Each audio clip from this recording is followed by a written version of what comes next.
Hi folks, good morning, and hopefully it's a good morning for you. I finally got around to now doing the 1 year conversation with you about the break-in of what it's like to own a Kangaroo skin drum. So the one I have here is my Finnegan Hill drum, and I'll put Brent Collier's information below so you can contact him or check out his website. I had this drum made back in the October-November of 2015. It is a 15-inch by 5-inch wide, and it is my main go-to drum when I'm doing stage performances. So it was specifically designed for that, and I'm going to give you some general information of the stuff that I've found out. So keep in mind, this is just my experiences. This isn't going to be everyone's experiences. Generally, from what I understand, there are two types of Kangaroo out there that are having their skins being used. I could be wrong, but these are the two that I've heard of, red and gray. I believe this is a gray Kangaroo because when you look at red Kangaroo skin, it's got a rustic hue to it that runs throughout the entire vein of the skin. As far as playing characteristics on Kangaroo is very bassy, very responsive, and very elastic. Kangaroo's skin, for its thickness compared to other skins, and the closest thing that I can consider this to is actually lamb bag skin, because the other drums I use for stage are either lamb bag, a special treated goat skin that's a bit sort of on the thicker side, and this. This is very thin, but it gives you that same sort of strength, and it's even more elastic than lamb bag skin. So, properties of playing. If you're playing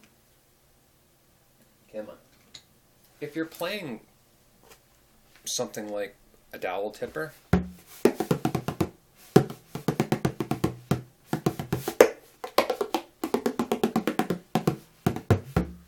you actually get a lot of bounce coming off the skin. And the big benefit is of that compared to, say, a lot of, goat, sort of what a lot of people who would make what they would call their standard goat skins, is that the goat skins tends to have a little more of an impress when you hit it. These sticks bounce right off Kangaroo skin because it's a little bit harder. And yes, the break-in period of this drum was about 7 to 10 months. So this drum really did need to be broken in heavily. So I took it for quite a number of floc'yols, took it for a number of sessions, did a few recordings with it, and it still hadn't been broken in after the 3-month, the 4-month, the 5-month, and that's because the skin is super, super, super resistant to being beaten. But once you actually burnish the skin and you get it in, then tuning it becomes easier, the drum is more stable, and the drum, and this is just something I've noticed, the Kangaroo skins tend to really, really like humidity. They tend to really like humidity. This drum, I can go outside in 60-70% humidity and it will tune and stay in tune, whereas my other drums are too busy coughing up the extra moisture. For some reason, this drum prefers moisture. Therefore, when I'm inside and keeping the drum in storage until it's being used again or until I pull it out for some play, it doesn't like the dry. In fact, it gets very, very tight on the dry. So I have to continuously keep my place humidified, and eventually I'm knocking on the door of almost kissing the tuning ring. I'm about quarter inch from kissing the tuning ring. So that was something I was a little bit worried about. But again, back to playing characteristics. If you're someone who likes lamb bag skin, if you're someone who likes big full elastic sort of bass, this is something that you may want to ask about out there.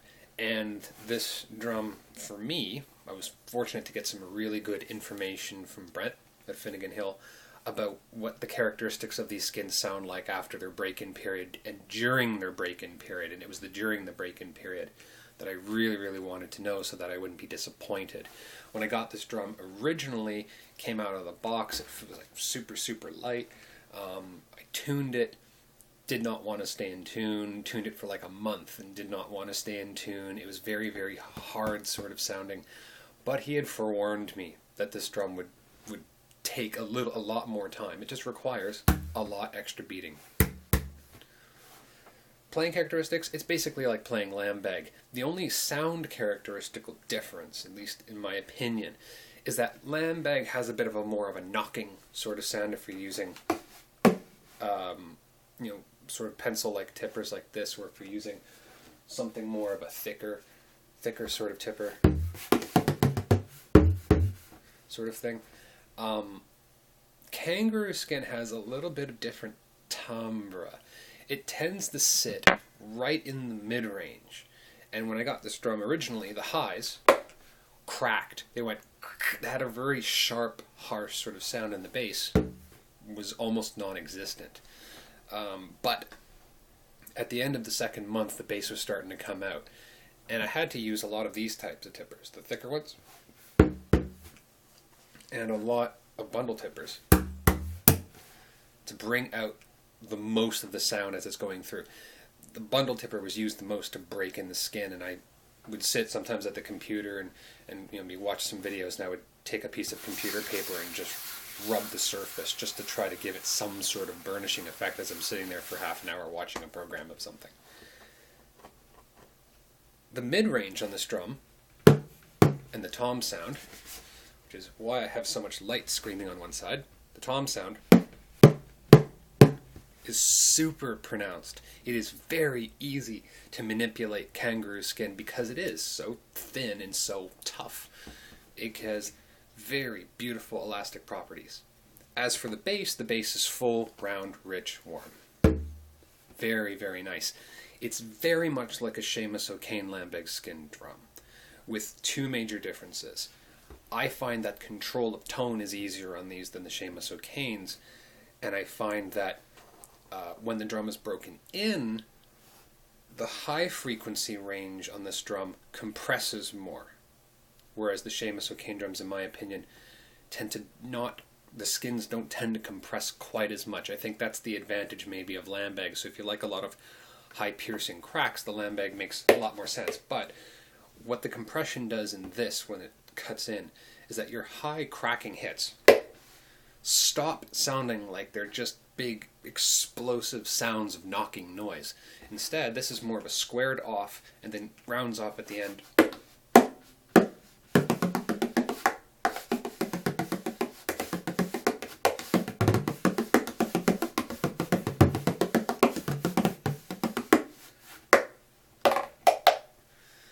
And it stops trying to go, it stops being a pointed edge of a sound and starts becoming a blade, laborious sort of sound, and this is how I'm imagining it, but it's more contoured,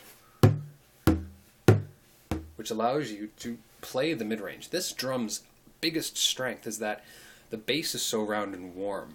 The mid-range is just so pronounced, and what's also great about the mid-range, especially in the choke position, where you're just flat on the back,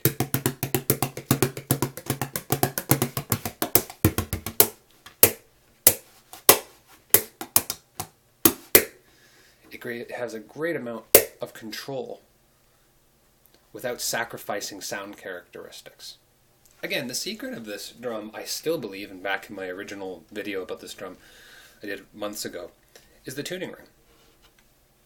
I think the tuning rim itself, how it's been designed, is this drum's biggest asset. And I think for what it is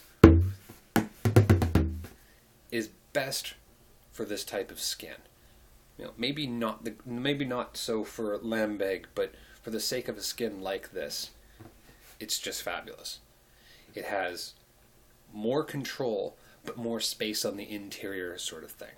So you have a ton of space to move your hands around on the choke. What more can I say? What would help? Tuning. I find the drum tunes best to D when you're playing.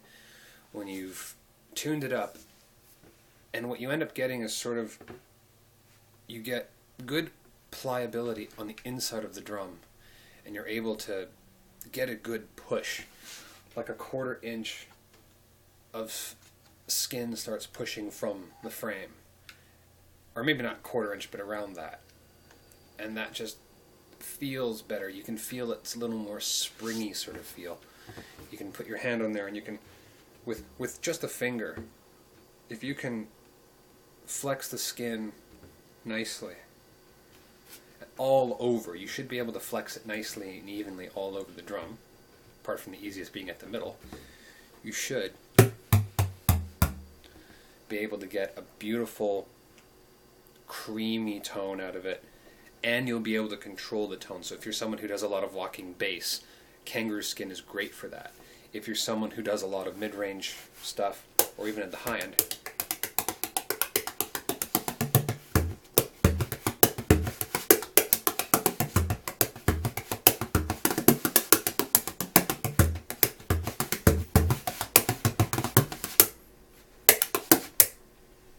then you're going to like it. You're going to like Kangaroo skin because of that unique tone, because of that flexibility, and because you can get huge amounts of bass without having super heavy skins. The only thing that I actually did with this drum, and I don't know if you can really see it, I'll try to bring the light around, is that I added an extra measure of tape just 1/2 inch further in. It's just for my own sake of sound. I wanted a little bit more compressed sort of sound. It's the only thing I've added. This thing still screams at the high end. You know, it knocks. Now I have that knocking sound that I like instead of a cracking sound. So between skin breaking and whatnot, it's a wonderful, wonderful drum. So let's get you some sound. Oops, preferably somewhere in the light. There we go.